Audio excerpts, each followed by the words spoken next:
What's going on, guys? Dawko back again. Hope you're all fantastic today, and welcome back to Midnight Evil. If you remember last episode, this game is freaking so unique and amazing, where we're in a room and we have to read a book through our mic, and it's super awesome and really intense. And that was only night one, or chapter one, and I feel like it's going to get worse. So yeah, let's just carry on, guys. And you notice the clock was on 2 then, so that's chapter 2. Okay, guys, so, yeah, we're just going to carry on. Welcome back, boys. Chapter 2, here we go, guys. You ready? So there's going to be a new monster this time, I'm pretty sure. So we're going to have to deal with 2 issues. Here we go. Maggie O'Brien's funeral was just what anyone would expect. Okay. Everyone did their best to comfort the grieving parents.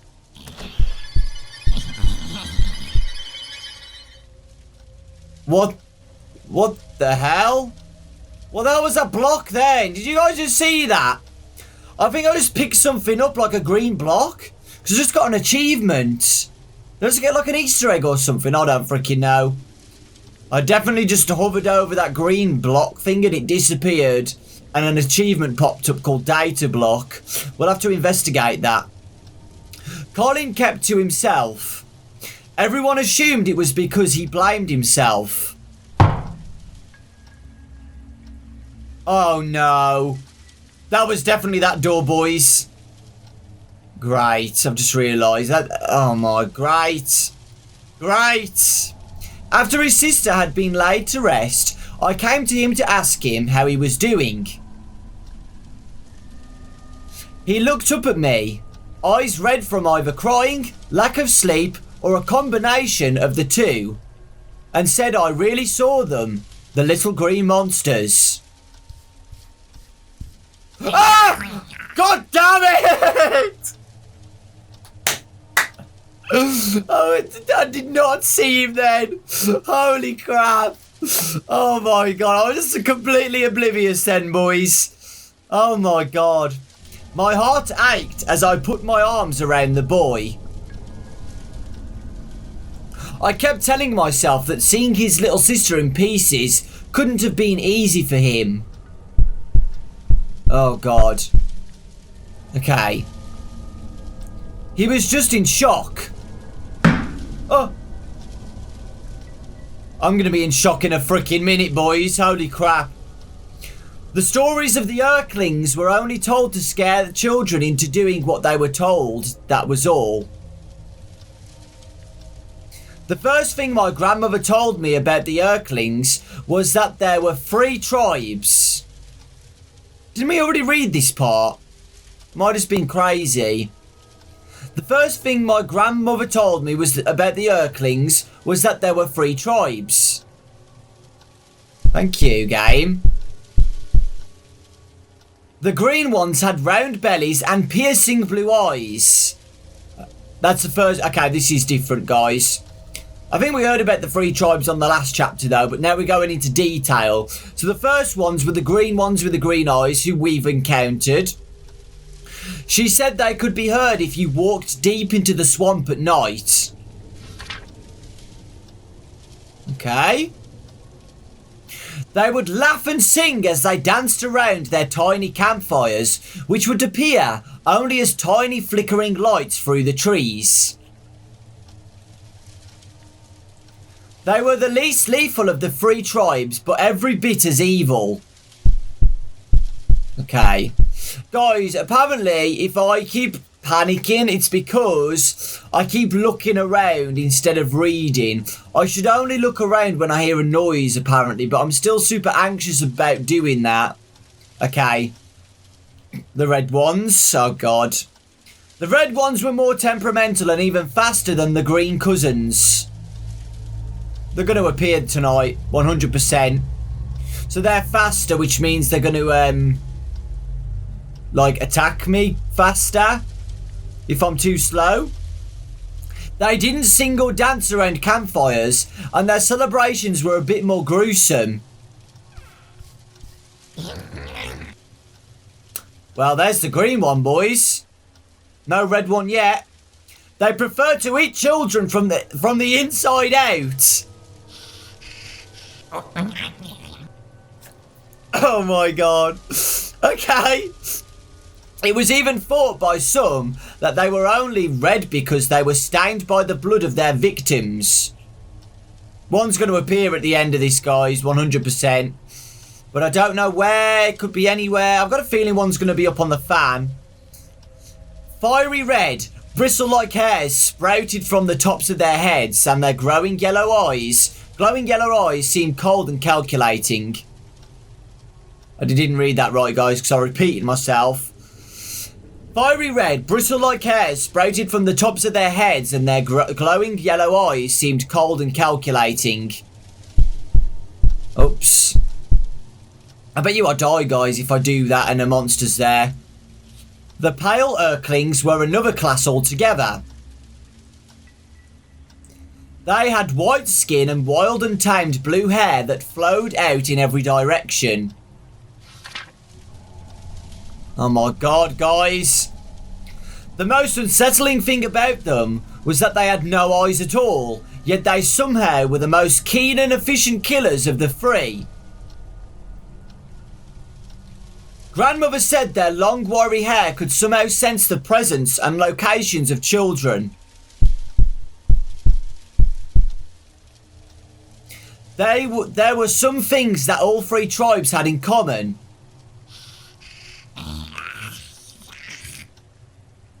Urklings preferred to eat after midnight and would only attack if the child didn't make direct eye contact with them. Guys, I heard them then. I heard a noise.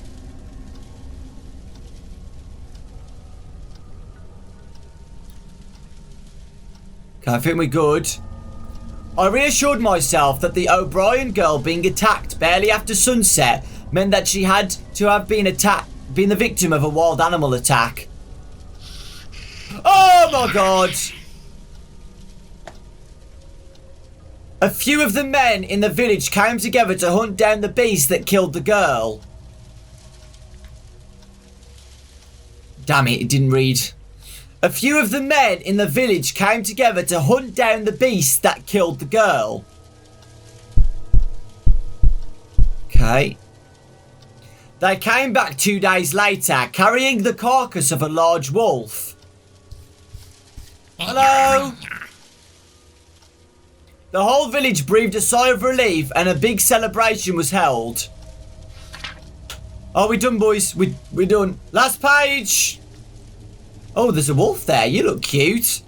The only one besides myself that remained anxious was Colin.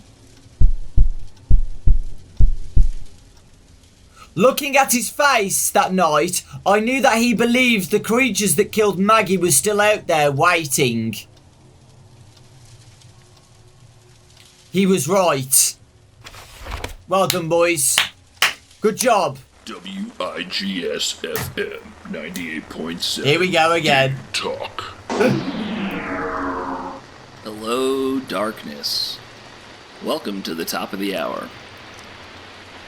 Again, I'm your host, Nick Gloom. Hi, Nick. In for Nate tonight. That was an interesting hour, I must say. I don't know, Janet. I feel like these kids don't like me. Hey, Janet, do you like me? And she's walking away, folks. What? Anyway, caller, you're on the air. Hey, Nick. Just calling in, wanted to say that you suck. I just had a feeling that that was coming. I feel like I'm not as approachable as Nate is. Oh yeah, so anyway, I forgot there's a sponsor slot I was supposed to fill last hour. This one goes out to all you greasy, pizza-faced listeners. Hello? Are you tired of popping pimples? Yeah. You gross. Do some zits appear over and over Yeah. and you have to keep popping them? Yeah. Gross. Kind of like that popular video game, Mole Whacker? From Yeah. the creators of Simple Pimple comes the revolutionary cream, Pimple Buster. The all-in-one, scientifically formulated pimple-destroying cream. Call 155-PIM-PLES. Gotcha. But hurry, Thank before you. supplies run out. I'll get it right now. 155-PIMPLES. Thank you, Nick. You know, Janet, I What a think guy. Evil Midnight could use some old whacker inspiration. Something to keep the player on their toes. This is so weird. Or at least that last prank caller could drink some of that Pimple Buster. I This don't is know what it is. This is like Inception, guys. We're in the game that he created. It's super weird. Really weird. Maybe I don't know. I don't know, guys. It's weird. It's weird. Anyway, let's carry on, shall we? Hope you guys are watching this with a nice cup of cocoa, because this game is so relaxing. It's just me reading a book, that's all. So yeah, you've got to watch all of the episodes, guys, to understand what the book's about, obviously, because this is a pretty cool story. Okay. The next day, Maggie's mother visited her daughter's grave, discovering something that was more than a little strange. Okay, nothing yet. The earth on the grave was disturbed, as if something had clawed its way out. Oh, this is interesting. I couldn't help but remember what grandmother had said about the red Urklings. Oh, here we go, boys. We're going to get a red one this night. They would burrow inside of their victims and eat their way out. Could it be that we brought a whole tribe of them right into the village without even knowing it? Okay, I definitely heard a noise then, boys. The answer would come soon enough. There's two now, boys. There's no way that green little goblin could have freaking knocked that door at the same time. Oh, by the way, guys, 123 SMS is 123 Slaughter Me Street. They made that game, and I really enjoyed it. And they made this one too. Jacob McLaren was found torn to shreds in his bed the following morning. Obviously, a wild animal hadn't attacked him inside his own house. Obviously, a wild animal hadn't attacked him inside his own house. Okay, I'm getting better at reading straight away now, guys, instead of constantly looking up. Another devastated family and another funeral this soon after Maggie didn't sit well with anyone. The atmosphere became even more tense and uncomfortable. The hell was that? I insisted on inspecting Jacob's remains myself, just to reassure myself that there was nothing hiding inside. Ah! I nearly died then, boys, because I bloody flinched over it, man. God damn it, game. So scary. Colin approached me afterwards, asking what I was looking for. I told him it was nothing, but he knew better.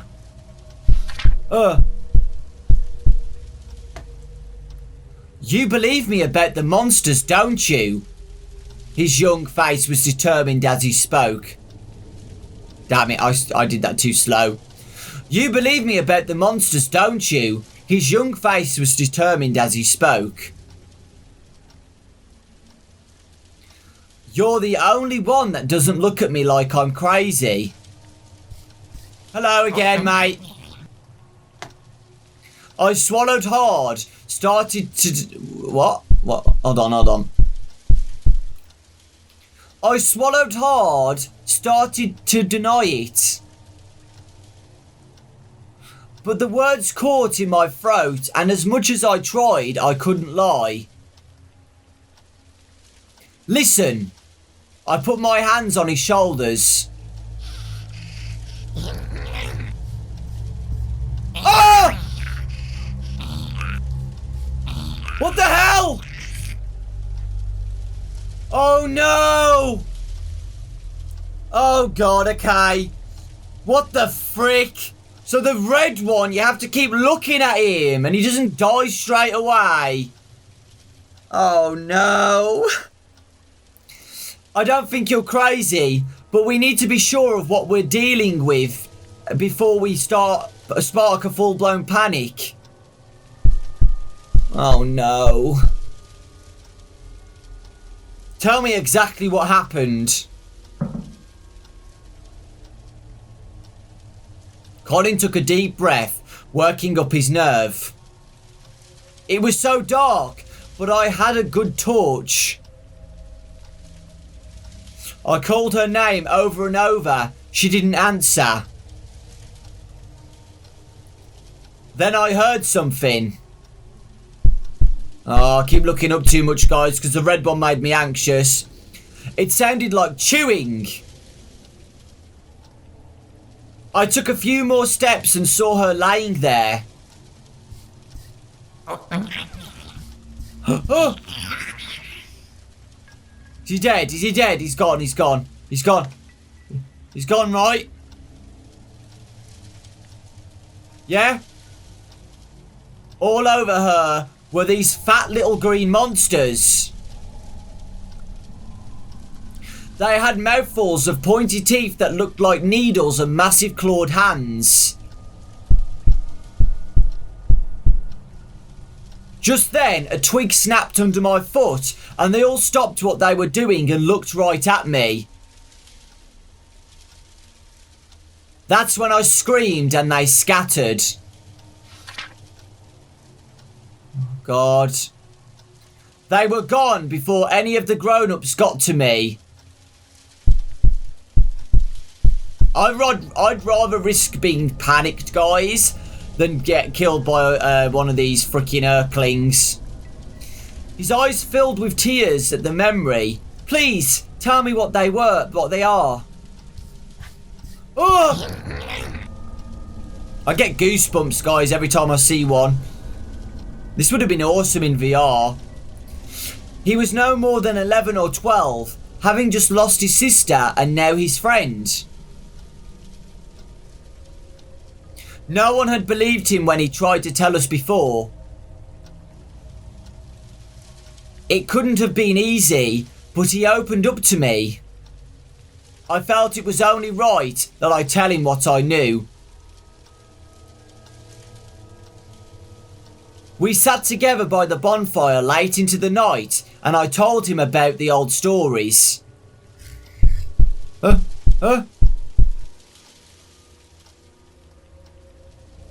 We okay?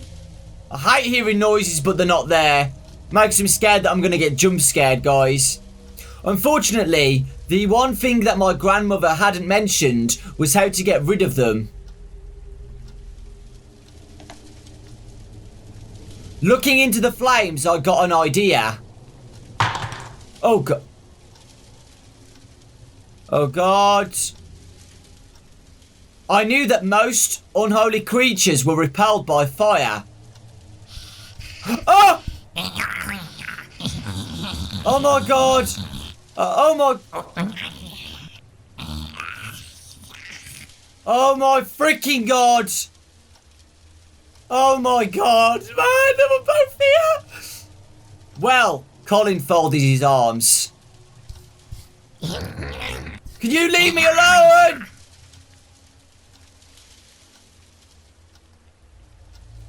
We will just have to test what happens to an Earthling when it's on fire.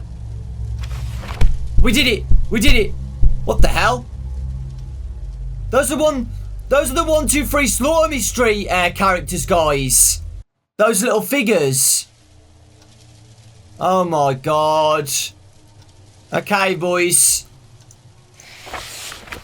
Okay. I'm gonna try and do another chapter because I love you guys. Here we go. Chapter 4. Colin wanted to tell his friends about the Earthlings, but I begged him to keep it a secret. If anyone knew that my grandmother had passed down her druidic teachings, it would only take one person to scream witch, and I would be as good as dead. Oh my freaking god. Oh dear. He agreed and kept my secret. I mixed a potion that would catch fire when touched by the tiniest flame. What the freaking hell's going on now? Surely this would send it screaming to the underworld. Okay. He sat quietly in his bed and waited, knowing he mustn't look them in the eye. But I've been looking at them in the eye and they ran away. He must let it attack, for this would be the only way to get close to it. And there we go, boys, that's why. Just after the stroke of midnight, he began to hear them chuckling and shuffling around in the dark. Clutching the potion bottle, hands trembling, he lowered his gaze and braced himself. Sure enough, one of them leapt from his bookshelf and sank his teeth into the flesh of his arm. Oh my god. Damn, that would hurt, man. He screamed and unstopped the bottle, emptying the contents of the green Erkling. It tore a tiny round chunk from his arm and gulped it down just as Colin shoved a candle right into his face. Oh! It lit up like a torch and made a horrific high-pitched scream as it ran around the room trying to put itself out.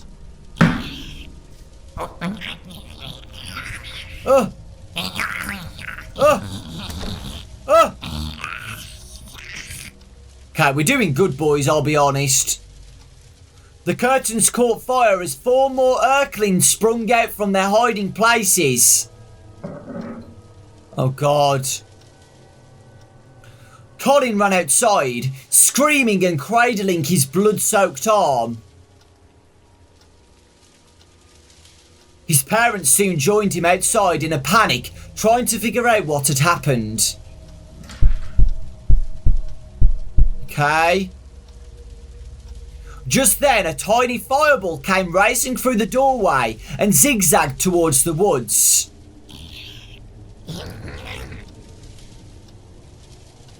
I grabbed an empty glass jar from my cupboard and ran after it.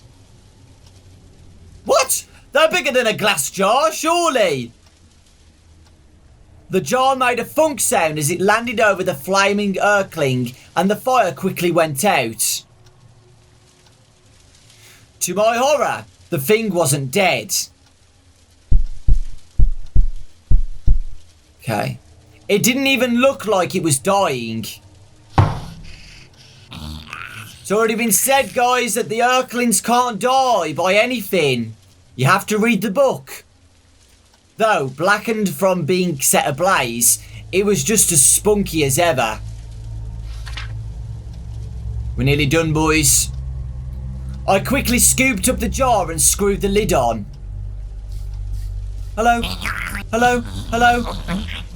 Hello? Hello? You gone? Good.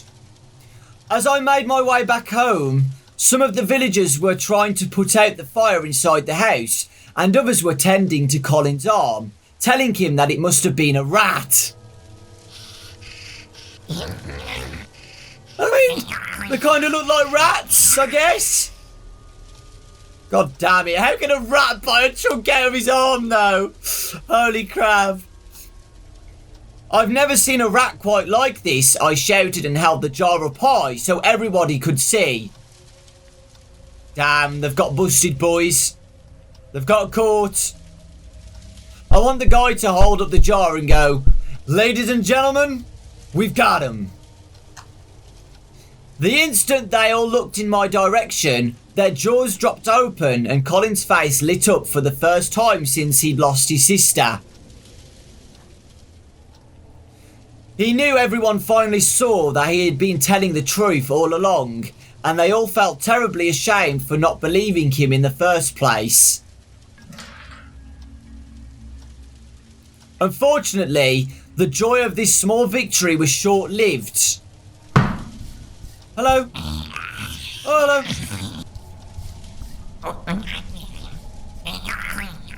Gone? Good. For over the next 3 days, we tried every method we could to... sorry guys. Over the next 3 days, we tried every method we could think of to kill the little wretch. But no matter what horrific thing we did, it wouldn't die. Well done, boys. Good job. Another radio call. 98.7 Game Talk. Hello, darkness. Hi.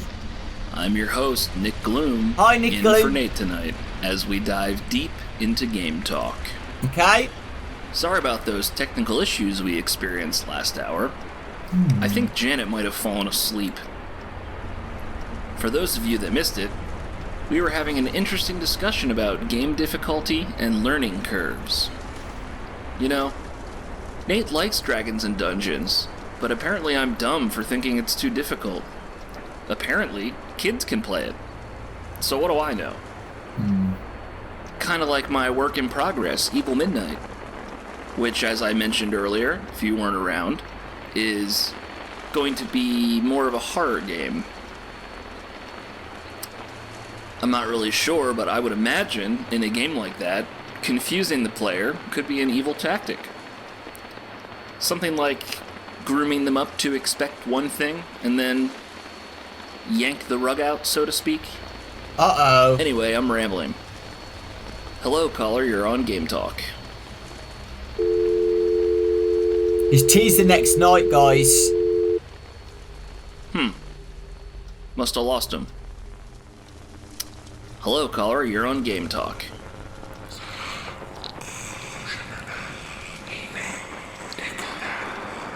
Very funny, guys. Caller, you're on Game Talk.